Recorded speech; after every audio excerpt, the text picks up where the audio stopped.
जहां एक और पूरा देश और पूरी दुनिया सनातन धर्म के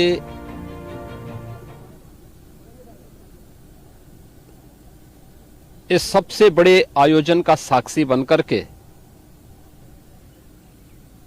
गौरव की अनुभूति कर रहा है, प्रफुल्लित है, वहीं दूसरी ओर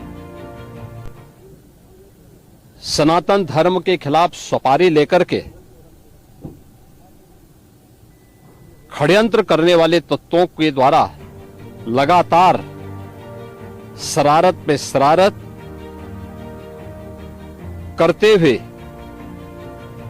झूठ के और असत्य के नित नए प्रतिमान भी गढ़े जा रहे हैं।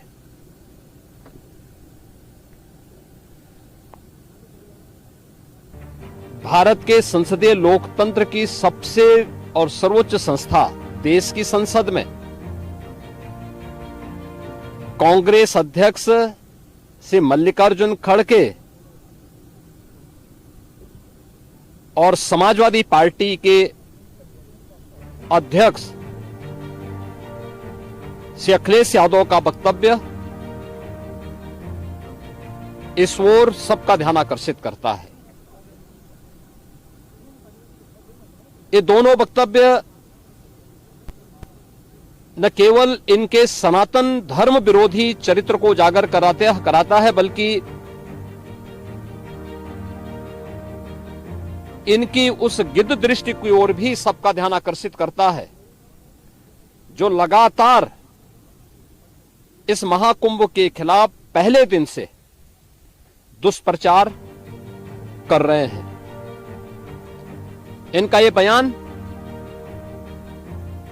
न केवल सनातन धर्म पर प्रहार है, बल्कि निंदनीय भी है और शर्मनाक भी। कांग्रेस अध्यक्ष का यह कहना कि प्रयागराज कुंभ में मौनी अमावस्या के दिन हजारों लोग मर गए, हमें अफसोस होता है एक इतना वरिष्ठ नेता, कांग्रेस देश की जो सबसे पुरानी पार्टी है, उसके अध्यक्ष से अपेक्षा की जाती है कि वो एक मर्यादित बयान देश की संसद में रखें, और इतना गुमराह करने वाला बयान, झूठ पे झूठ। ऐसे ही समाजवादी पार्टी के अध्यक्ष का बयान, एक प्रतिस्पर्धा दोनों दलों में है, कौन कितना सनातन विरोधी वक्तव्य दे सके। ये कहना कि कोई आंकड़े नहीं दिए गए, यहां से प्रशासन से जो बयान जो आंकड़े दिए गए, उन आंकड़ों को मैंने भी सबके सामने रखा। घटना दुखद थी, हर व्यक्ति दुखित था, और जितने क्विक रिस्पांस से मेला प्रशासन, पुलिस, एनडीआरएफ, एसडीआरएफ, सिविल डिफेंस, इन सब ने मिलकर के घायलों को हॉस्पिटल पहुंचाने का काम किया, अपने आप में एक मिसाल है। करोड़ों लोग प्रयागराज में उस दिन उपस्थित थे। ये दोनों दल चाहते थे और सनातन धर्म विरोधी चाहते थे कि बड़ा हादसा हो जाए। हमारी पहली प्राथमिकता थी कि किसी भी स्थिति में इसको हम जीरो हादसे तक लेके जाएं, लेकिन दुर्भाग्यपूर्ण तरीके से घटना घटित हुई। लेकिन जितने क्विक रिस्पांस से प्रशासन ने और सभी संबंधित संस्थाओं ने कार्य लेकर के उन्हें हॉस्पिटलाइज किया, उसमें कुछ लोग उस हादसे के शिकार हुए, वह दुखद है। उन सभी परिवारों के प्रति हम लोगों ने अपनी संवेदना भी व्यक्त की और उसके लिए कुछ आर्थिक मुआवजा भी घोषित किया। यद्यपि किसी व्यक्ति की कमी मुआवजे से नहीं हो सकती, लेकिन तब भी हम लोगों ने एक प्रयास किया, घायलों का प्रॉपर उपचार कराया।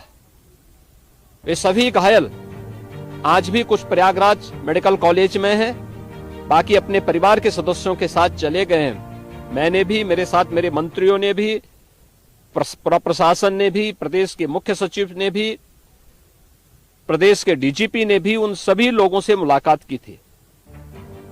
और मैं तो देखकर बहुत चौंक था कि जो लोग प्रयागराज मेडिकल कॉलेज में भर्ती थे, जब मेरी उनसे बातचीत हो रही थी, तो उनमें से सभी लोग ये कहा, उनके द्वारा कहा जा रहा, साहब व्यवस्था में खामी नहीं, लेकिन हमारी किस्मत है या फिर ऐसी स्थिति पैदा हुई।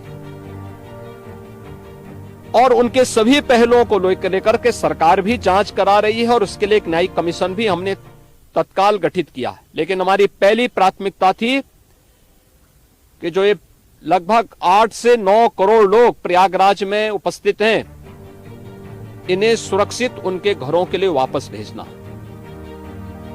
इन दोनों दलों और सनातन धर्म विरोधी उन सभी लोगों के वक्तव्य, जो लोग ये गुमराह करने वाले वक्तव्य दे रहे हैं कि लाखों लोगों ने स्नान नहीं किया, सरासर गुमराह करने वाला है। ये वक्तव्य देना कि कोई अमृत स्नान या साय स्नान नहीं हुआ, ये भी गुमराह करने वाला वक्तव्य है और सनातन धर्म की अवमानना ही नहीं, बदनाम करने की साजिश का एक हिस्सा है। कोई परंपरा बाधित नहीं हुई। मौनी अमावस्या का स्नान पहले दिन सायंकाल 7:30 बजे से प्रारंभ हो गया था और अगले दिन पूरे दिन भर देर सायंकाल तक मौनी अमावस्या का मुहूर्त था। स्वाभाविक रूप से अखाड़ों ने हादसे के तत्काल बाद मेला प्राधिकरण के साथ बातचीत करके अपने स्नान को स्थगित किया था कुछ देर के लिए। और फिर जब मेरी उनसे बातचीत हुई दोपहर के बाद, सभी अखाड़े और पूज्य संतजन, आचार्य महामंडलेश्वर, वे इस स्नान का हिस्सा बने और वही परंपरागत तरीके से सभी स्नान भी हुए। इस महाकुंभ में 3 अमृत स्नान थे, मकर संक्रांति, मौनी अमावस्या और बसंत पंचमी। इन तीनों में अमृत स्नान हुए जिसमें सभी अखाड़े भागीदार बने। पौष पूर्णिमा से आयोजन प्रारंभ हुआ। समाजवादी पार्टी के अध्यक्ष का यह वक्तव्य भी कि सरकार ने 100 करोड़ की घोषणा की थी, मुझे लगता है कि उनको बयान थोड़ा पढ़ना चाहिए। ये लोग 12 बजे सो करके उठने वाले लोग हैं। कार्यालय स्टाफ जिस प्रकार का इन्हें नोट बना करके देता है, ये उस प्रकार का वक्तव्य बना करके सामने प्रस्तुत करते हैं और फिर उसके अनुसार उसको लीडर के रूप में नहीं बल्कि एक रीडर के रूप में सबके सामने उस वक्तव्य को पढ़ करके अपनी जग हंसाई करते हैं और राजनेताओं की भी जग हंसाई करते हैं। यही स्थिति इन्होंने, मैंने बार बार कहा कि महाकुंभ में 40 से 45 करोड़ श्रद्धालु इस पूरे महाकुंभ के आयोजन में भागीदार बनेंगे। और मुझे बताते हुए यह भी प्रसन्नता है कि पिछले 22 दिन के अंदर इस महाकुंभ में 38 करोड़ श्रद्धालु अब तक यहां आ चुके हैं। अगले 22-23 दिन तक यह आयोजन और चलेगा। इन 22 दिनों के अंदर भी श्रद्धालुओं के आने की पूरी वो है। आज भी आप देख रहे होंगे, कल बसंत पंचमी अंतिम अमृत स्नान संपन्न हुआ। माघी पूर्णिमा 12 फरवरी को और महाशिवरात्रि 26 फरवरी को होगा। करोड़ों की संख्या में देश और दुनिया का हर श्रद्धालु आना चाहता है। आज भूटान के महामहिम नरेश ने भी यहां पर अपने देश के तमाम लोगों के साथ में इस आयोजन में वे सहभागी बने। पूरी दुनिया आ रही है, लेकिन इन दलों ने जिन्होंने सनातन धर्म के खिलाफ सपारी लेकर के एक षड्यंत्र करने में लिप्त हैं, इनका षड्यंत्र कामयाब नहीं होगा। 29 जनवरी के हादसे की तह में हम लोग जाएंगे, षड्यंत्रकारियों को बेनकाब करेंगे और उन्हें सजा कैसे दिलाई जाती है यह आपने उत्तर प्रदेश के अंदर पिछले 8 वर्ष के अंदर देखा होगा, आगे भी आप इसको देखते रहिए।